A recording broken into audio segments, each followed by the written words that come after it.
नमो नमः मित्राणि, कथम सन्ति सर्वे। अहमस्मि देवाशीषः। तो आज के इस वीडियो से मैं एक सीरीज़ का प्रारंभ करने जा रहा हूं, जो कि है CU/CET के गाइडेंस के रूप में, जिसमें आपको सिलेबस के हर एक टॉपिक को प्रॉपर ट्रिक्स, डायग्राम और कॉन्सेप्ट के साथ समझाया जाएगा। तो इसलिए अगर आपने मेरे इस चैनल को सब्सक्राइब नहीं करके रखा है तो प्लीज़ सब्सक्राइब करके बेल आइकन प्रेस करके रखना, ताकि CU/ET से संबंधित जो आगे आने वाले वीडियोस है उसकी सूचना आप सबसे पहले प्राप्त कर सके। तो आज का हमारा टॉपिक है यूनिट 1 अर्थात हिस्ट्री ऑफ संस्कृत लिटरेचर के वैदिक संहिता। तो चलिए आज के इस वैदिक संहिता के वीडियो को प्रारंभ करते हैं।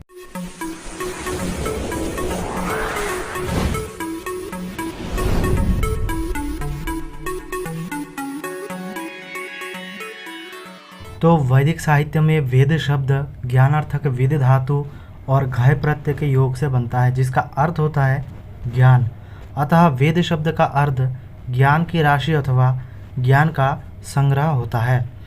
इसके बाद जो वेद शब्द है वह संस्कृत व्याकरण के अनुसार 4 धातुओं से विभिन्न अर्थों में बनता है। वह है विद सत्तायाम, विद ज्ञाने, विद लाभे और विद विचारणे।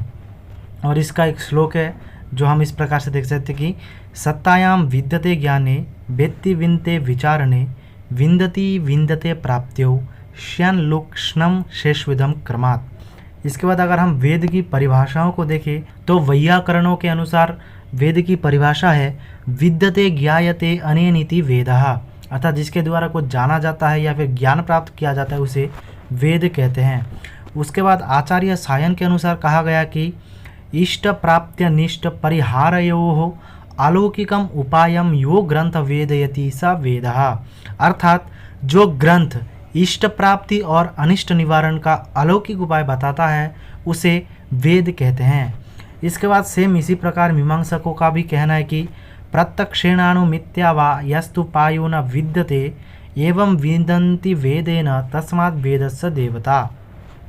इसके बाद ऋक् प्रातिशाख्य की व्याख्या में विष्णुमित्र के अनुसार कहते कि विद्यते ज्ञायन्ते लभ्यन्ते एवि धर्मादि पुरुषार्थः इति वेदः।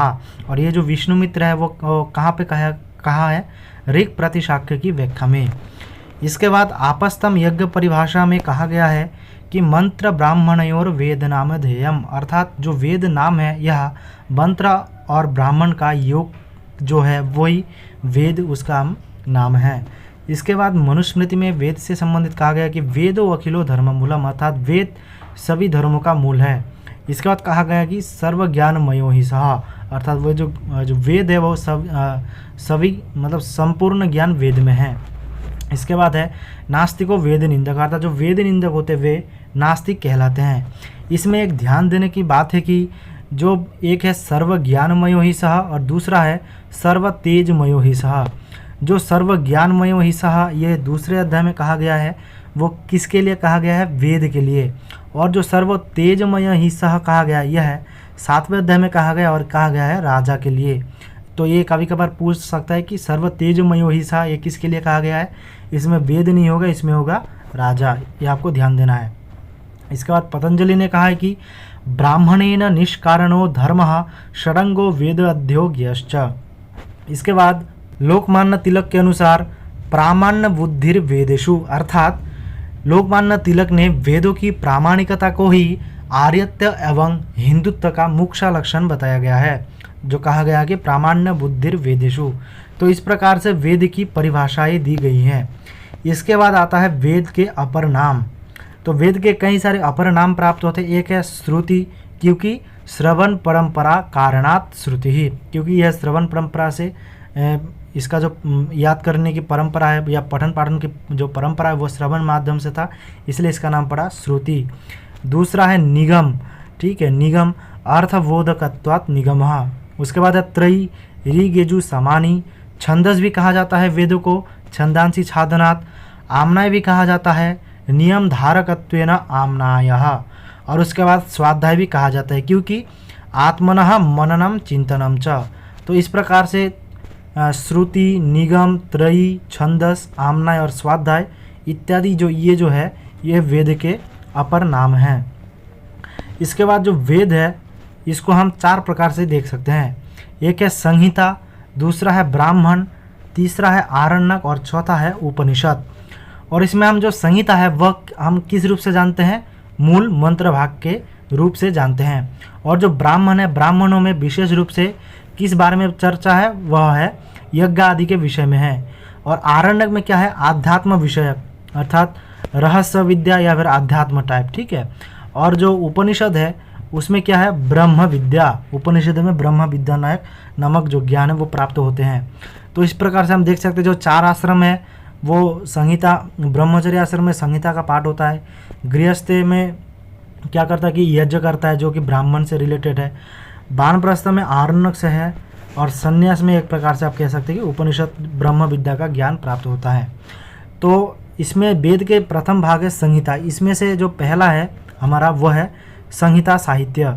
तो उसी संहिता साहित्य को हम अब पढ़ने जा रहे हैं। तो संहिता मुख्य रूप से 4 प्रकार के हैं, ऋग्वेद, यजुर्वेद, सामवेद और अथर्ववेद। तो इन चारों संहिताओं में सबसे पहले हम ऋग्वेद को जानते हैं, ठीक है। चलिए, तो ऋग या ऋच का अर्थ है स्तुतिपरक मंत्र। कहा भी गया है कि ऋच्यते स्तूयते अनया इति ऋग, अर्थात जिन मंत्रों के द्वारा देवों की स्तुति की जाती है उसे ऋग या ऋचा कहते हैं, ठीक है। ये जो ऋग्वेद की जो शाखाएं हैं वह 2 प्रकार से हैं। एक मत है कि 21 शाखाएं हैं और दूसरा मत है कि 5 शाखा है, ठीक है। तो महर्षि पतंजलि के अनुसार जो ऋग्वेद की शाखाएं हैं वह 21 है। उन्होंने कहा भी गया है कि एक विंशधा बाह्य वृक्षम, अर्थात ऋग्वेद की 21 शाखाएं हैं। परंतु चरण व्यूह ने ऋग्वेद की 5 शाखाएं मानी है जो आज के रूप में प्रचलित है। और ये कभी कभार पूछ सकता है कि चरण व्यूह किसके द्वारा विरचित है, अर्थात चरण व्यूह क्या है, ग्रंथ, ठीक है। अगर आपको ना पता तो मैं बता देता हूँ, चरण व्यूह ग्रंथ है और यह है आचार्य शौनक द्वारा विरचित है, ठीक है। और इसके जो 5 शाखा है वह है शाकल, वाष्कल, आश्वलायन, शांखायन और मांडुकायन। इसमें से जो शाकल शाखा है वही सबसे प्रमुख और महत्वपूर्ण है। यहाँ पर देख सकते हैं पतंजलि महाभाष्य के अनुसार 21 शाखाएं और चरण व्यूह, शौनकीय चरण व्यूह के अनुसार 5 शाखाएं। इसका ऋग्वेद का विभाजन किस प्रकार से हुआ है, तो आप सभी को पता है कि ऋग्वेद का जो विभाजन है वो 2 प्रकार से हुआ है, कि मंडल क्रम और एक है अष्टक क्रम। जो मंडल क्रम है उसमें 10 मंडल है, मंत्र है 10,580 1/4, और जो अनुवाक है वह है 25 अनुवाक, और सूक्त है कुल 1028। लेकिन इसमें जो 1017 है वो है मेन सूक्त, और जो 11 है वह खिल सूक्त है। इन दोनों को मिला करके बनता है 1028 सूक्त। आपको यहाँ पर ध्यान देने का विषय है। दूसरा है कि आपका अष्टक क्रम, जिसमें है 8 अष्टक और 64 अध्याय, और जो वर्ग है वो है 2024 कुल वर्ग है। लेकिन इसमें क्या है, 2006 कुल वर्ग है और जो 18 है वो 18 खिल वर्ग है।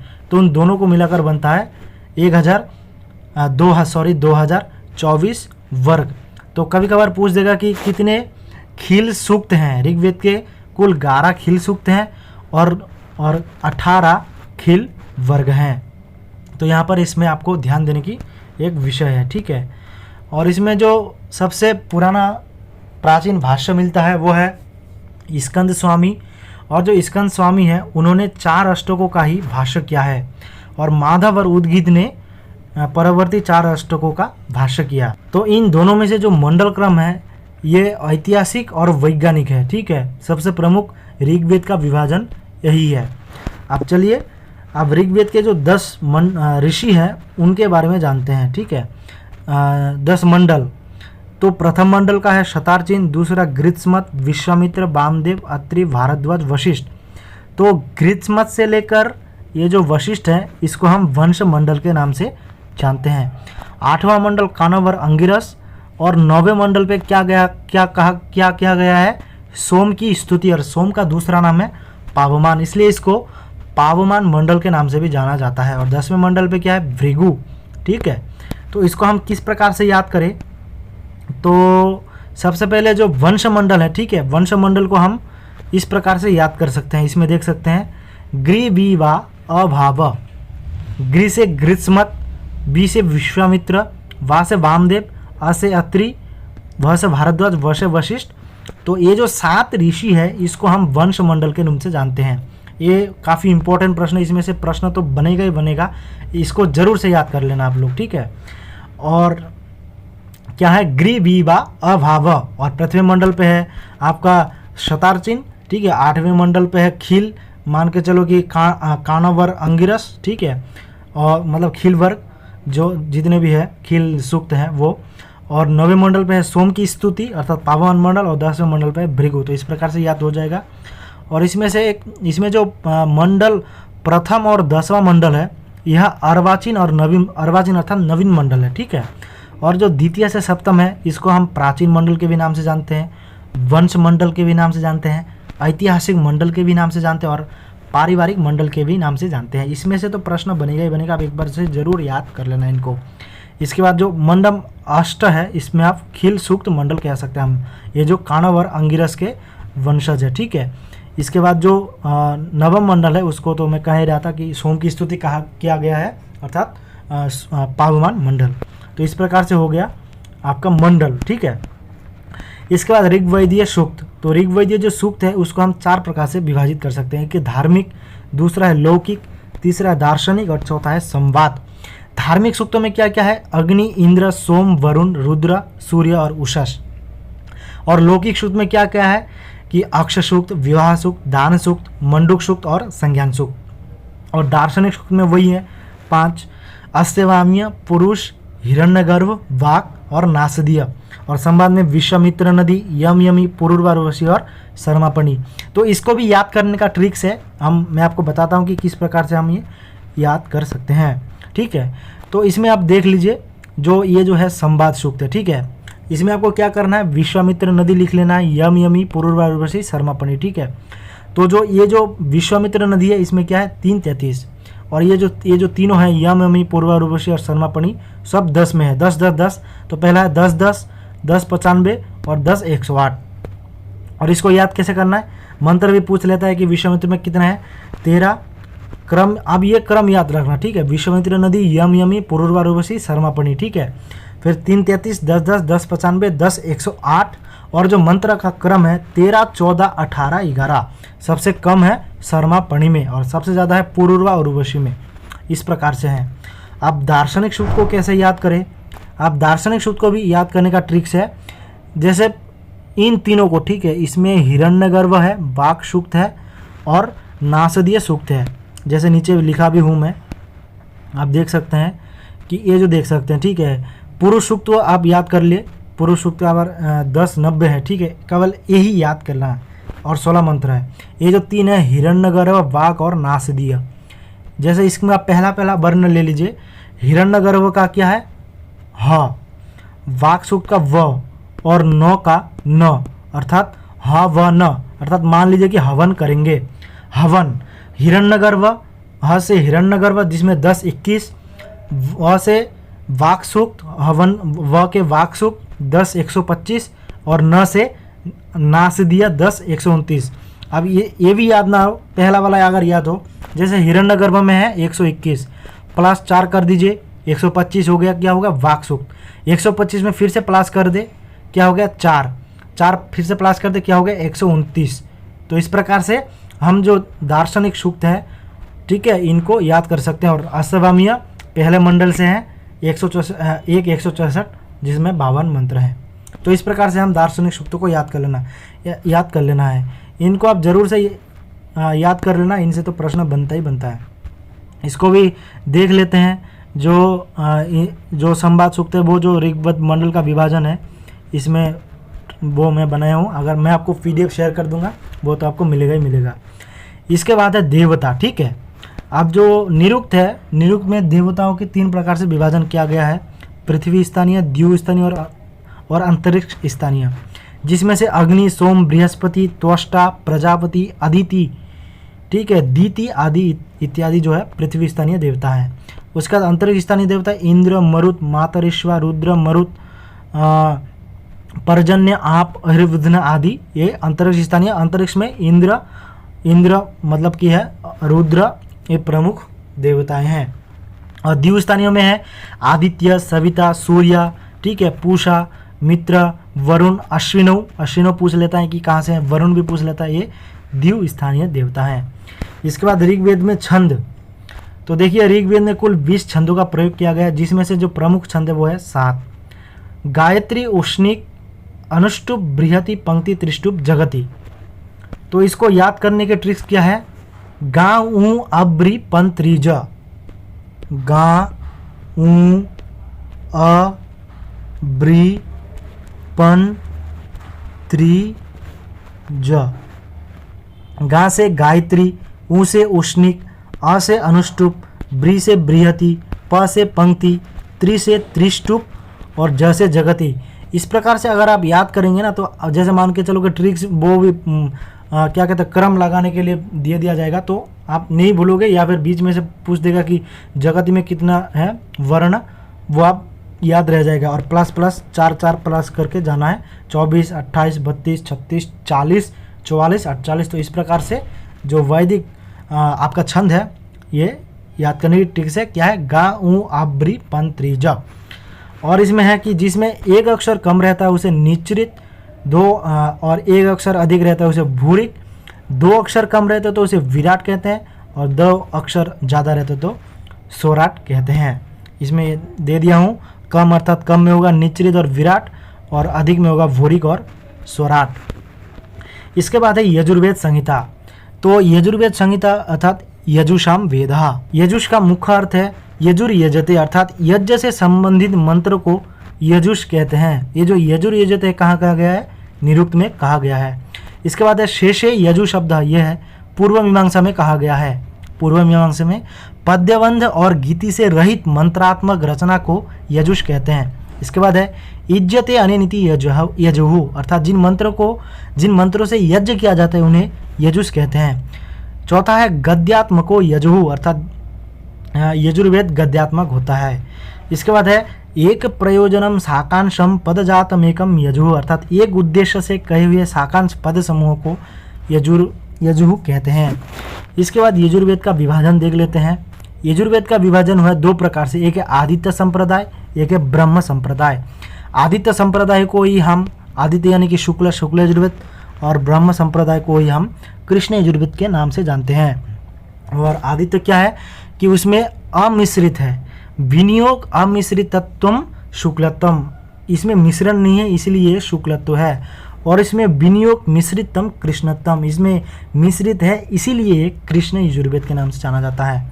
और शुक्ल यजुर्वेद के 2 शाखाएं माध्यन्दिन और कानप। माध्यन्दिन को हम वाजसनेय के नाम से जानते हैं, और कृष्ण यजुर्वेद का क्या है, तैत्तरीय, मैत्रेयनी, कटक, कपिष्टल। ठीक है, अब इसमें कितनी शाखाएं हैं एक इसे याद हम करें, मंत्र किसमें कितने हैं। और इसमें देख लीजिए कि यजुर्वेद के अनुसार जो शाखाएं वो महाभाष्य के अनुसार 100 या 101 है, और जो शौनकीय चरण व्यूह है उनके अनुसार 68 शाखा है यजुर्वेद का। तो इसमें देखिए कि ये जो माध्यम दिन है, ठीक है, माध्यम दिन में कितने मंत्र हैं, 1975 मंत्र। कानब में है 1086, ठीक है, तैत्तरीय में 2198। तो इस प्रकार से जो मंत्र, इन मंत्रों को कैसे याद करें इसका भी एक ट्रिक्स है। जैसे देखिए 1875 किसका है, सामवेद का मंत्र है। ठीक है, अब इसमें प्लस अगर हम 100 कर देते हैं तो 1975 हो जाता है। ये किसका मंत्र है, माध्यम दिन का, अर्थात शुक्ल यजुर्वेद का, ये जो माध्यम दिन 1975। ठीक है, उसके बाद काणव, इसमें 1975 के साथ प्लस अगर हम 111 कर दे तो होगा 2086। यह काणव शाखा का जो है मंत्र की संख्या है। अगर जो 2083 है इसमें अगर प्लस हम 112 कर दें तो 2198, ये किसका है, तैत्तरीय संहिता का।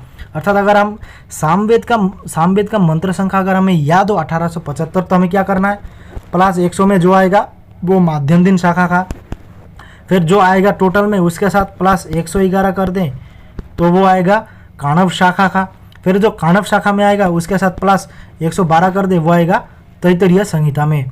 तो इस प्रकार से जो है यजुर्वेद के मंत्रों के जो शाखा हैं वो माध्यम दिन, काणव और तैत्तरीय जो 3 ही प्रमुख हैं, इनमें से जो इनको हम मंत्र संख्याओं को याद कर सकते हैं। अगर आपको ये ट्रिक्स अच्छी लगी तो प्लीज़ चैनल को सब्सक्राइब कर देना, वीडियो को लाइक कर देना, ठीक है। इसके बाद है यजुर्वेद के महत्वपूर्ण अध्याय। तो अध्याय 16वें में है रुद्र अध्याय, ठीक है, जिसको हम रुद्र अध्याय के भी नाम से जानते हैं। और 31 और 32 में पुरुष सूक्त है, और पुरुष सूक्त जो है वो ऋग्वेद में भी है। अध्याय 34 में शिव संकल्प सूक्त, तन्मय मनः शिव संकल्पमस्तु, ठीक है, इसमें 6 ही मंत्र हैं।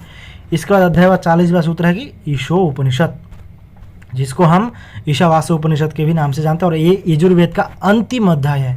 इनमें से इसको अच्छे से देख लेना, ईशो उपनिषद को मंत्रों को अच्छे से देख लेना, वहाँ से भी प्रश्न पूछे जाएंगे। इसके बाद है सामवेद संहिता। साम जो शब्द है वो 2 शब्दों से बनता है, सा और अम, अर्थात गीतिषु समाख्या। साम का अर्थ है ज्ञान, पूर्व में से कहा गया गीतिषु समाख्या, अर्थात गीति या गान को साम कहा गया है। सामवेद का मुख्य कर्म है उपासना, ठीक है। ऋग्वेद का है ज्ञान, ठीक है। यजुर्वेद का है कर्म, और सामवेद का है उपासना। ये आप नोट कर लेना, मैं बता रहा हूँ। इसके बाद है सामवेद, उपासना का वेद होने के कारण श्री कृष्ण गीता में कहते हैं कि वेदा नाम अहम सामवेदो अस्मि, अर्थात वेदों में सामवेद हूँ। सामवेद की शाखाएं, ठीक है। सामवेद की प्रमुख रूप से 3 शाखाएं, जैमिनीय, कौथमीय और रामायणीय। इसमें से जो जैमिनीय शाखा है वो कर्नाटक में फेमस है, कौथमीय गुजरात में, और रामायणीय महाराष्ट्र में। और जो पतंजलि है उन्होंने सामवेद की 1000 शाखाएं बताई है, सहस्रवर्त्मा सामवेदा, परंतु वर्तमान में ये 3 शाखाएं ही प्राप्त होती है, ठीक है। इनमें से सबसे प्रमुख यह है कौथमीय, जो गुजरात में फेमस है, वो सबसे प्रसिद्ध है। सामवेद का विभाजन देख लेते हैं। सामवेद का विभाजन 2 प्रकार से हुआ है, पूर्वार्चिक और उत्तरार्चिक। पूर्वार्चिक में क्या है, 4 कांड है, 6 अध्याय है, 650 मंत्र हैं। और उत्तरार्चिक में 21 अध्याय, 9 प्रपाठक, 400 सूक्त और 1225 मंत्र हैं, जो कुल मिलाकर बनते हैं 1875 मंत्र। इसके बाद है पूर्वार्चिक के जो 4 कांड है, इसमें से हम देख लेते हैं। जो 4 कांड है वो है आग्नेय कांड, ठीक है, इंद्र कांड, पवमान कांड और अरण्य कांड। और क्या बताए थे, पूर्वार्चिक में 6 अध्याय हैं, अर्थात देखिए जो आग्नेय कांड है वो 1 अध्याय में, इंद्र कांड में 3 अध्याय हैं, क्या, द्वितीय, तृतीय और चतुर्थ, पवन में 5म, अरण्य में 6ठा अध्याय है, ठीक है। और जो आग्नेय कांड है उसमें अग्नि देवता प्रमुख, इंद्र में इंद्र, पवन में सोम, और अरण्य कांड में अग्नि, इंद्र, सोम। और इसमें जो प्रमुख और ये जो आग्नेय, इंद्र और पवन कांड है, इनके मंत्रों को हम ग्राम में गान के रूप से जानते हैं, और अरण्य कांड को अरण्य गान के रूप से जानते हैं, ठीक है। और इसमें हम देख सकते हैं कि जो आग्नेय कांड में है वो 114 मंत्र है, ठीक है। इंद्र कांड में 352 और पवन में 119, अरण्य में 58, और महानामनी अर्चिक करके एक है परिशिष्ट के रूप में, उसमें 10 मंत्र हैं। इस प्रकार कुल मिलाकर पूर्वार्चिक में कितने मंत्र हैं, 650, और 1225 अगर हम ऐड कर देते हैं तो हमारा हो जाता है 1875 मंत्र, ठीक है। इसके बाद ये जो श्लोक है, सप्तस्वरास्त्रयोग्रामाः मूर्छना तु एकविंशतिः ताना 49 इत्येतत् स्वरमंडलम। ये जो श्लोक है ये बेहद इंपॉर्टेंट है, ये तो आपको याद करना ही है। अर्थात इसमें क्या कह रहा है कि सप्त स्वराहा, अर्थात जो स्वर है वो 7 है, ग्राम जो है त्रय है, मतलब 3 ग्राम है, और मूर्छना 51, अर्थात मूर्छना 21 है, और तान कितने हैं, 49, अर्थात 49 जो है वो तान है। आइए आप देख लेते हैं कि इसमें जो 7 स्वर है वो कौन से है, षडज, ऋषभ, गांधार, मध्यम, पंचम, दैवत और निषाद, अर्थात सा रे गा मा पा धा नी, ये 7 स्वर है। इसके बाद ग्राम कितने, 3 ग्राम है, मंद, मध्य और तीव्र, और मूर्छना है 21 और तान है 49।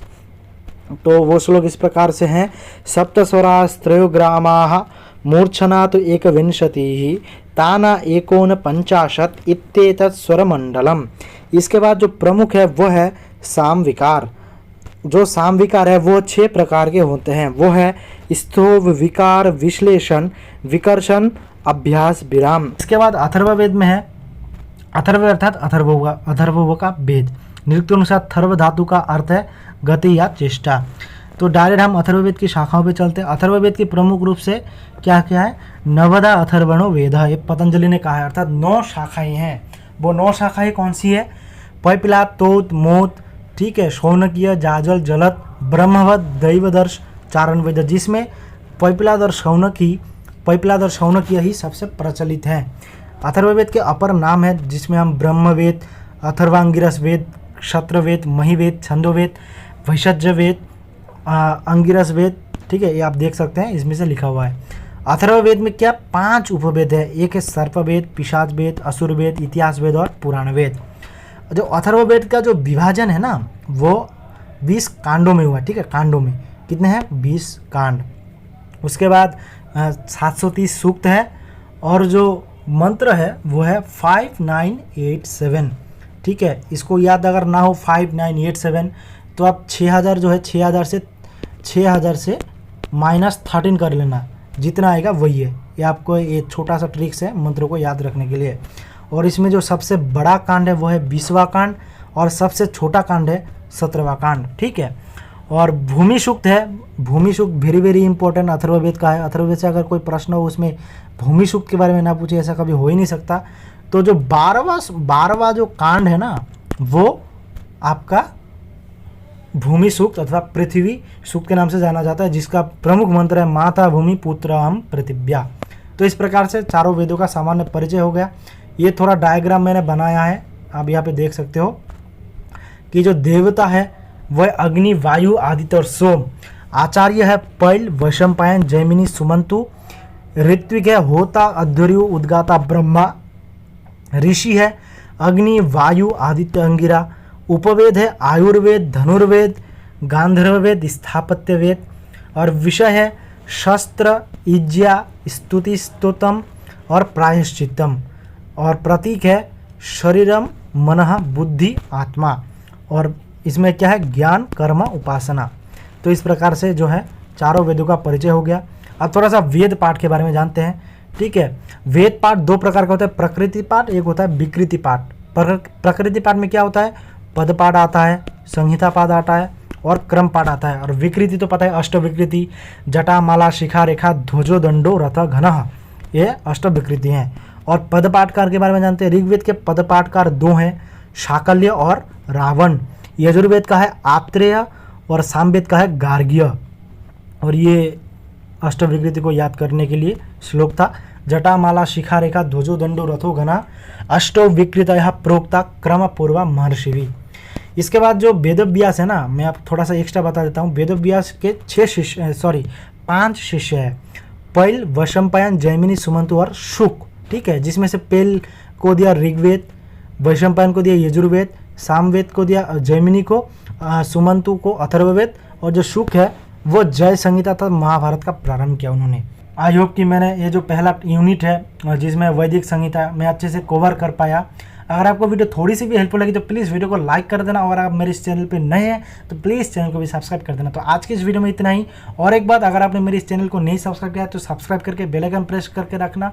इस प्रकार CVT से संबंधित जो वीडियोज़ है वो आती रहेंगी। अगर आप सब्सक्राइब करके रखोगे तो सबसे पहले वीडियोज़ आप प्राप्त कर पाओगे। तो चलिए आज की इस वीडियो में इतना ही, मिलते किसी नए वीडियो में, तब तक के लिए जय हिंद, वंदे मातरम।